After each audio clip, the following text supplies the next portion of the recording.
దేశీయ ప్రాథమిక మార్కెట్ కొత్త చరిత్ర సృష్టిస్తోంది. 2026 ఆగస్టులో దాదాపు 21,000 కోట్ల విలువైన ఐపీఓలు మార్కెట్లోకి వచ్చాయి.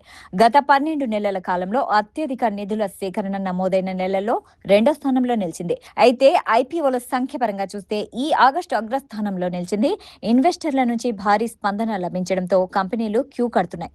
ఆగస్టులోనే ఈ స్థాయి విజయం సాధిస్తే ఇక రాబోయే సెప్టెంబర్ పాత ఐపీఓ రికార్డులన్నిటినీ తిరగరాస్తుందా అనే ఆసక్తికర చర్చ నడుస్తోంది.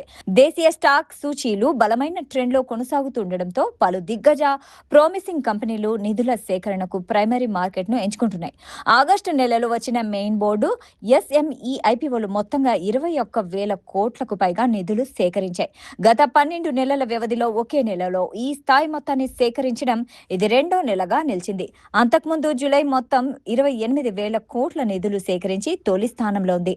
రీటైల్ ఇన్స్టిట్యూషనల్ ఇన్వెస్టర్ల నుంచి ఊహించని రీతిలో బిడ్లు రావడంతో అత్యధిక ఐపీఓలు 10 నుంచి 100 రెట్ల పైగా సబ్స్క్రైబ్ అయ్యాయి.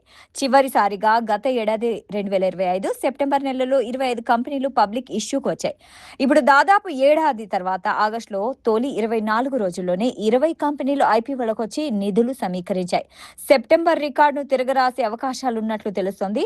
మరోవైపు జూలై 2026 నెలలో అత్యధికంగా 28,000 కోట్ల నిధులు సమీకరించగా ఈ ఆగస్టులో ఇప్పటి వరకు 21,000 కోట్లు సమీకరించింది.